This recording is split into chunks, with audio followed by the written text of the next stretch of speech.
Alright guys, so this is the fiberglass pieces that I did. That's where the holes, that's where the plastic cracked. So I kept the plastic on there in the background, you can see it. Just as sort of a guide. But that's the fiberglass. This is my rx7 center console. When I attempted to remove it, the plastic is so brittle that it cracked.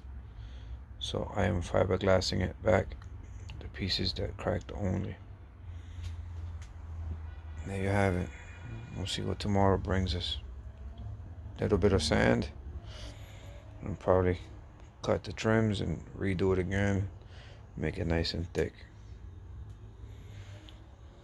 rx7 fiberglassing center console that cracked.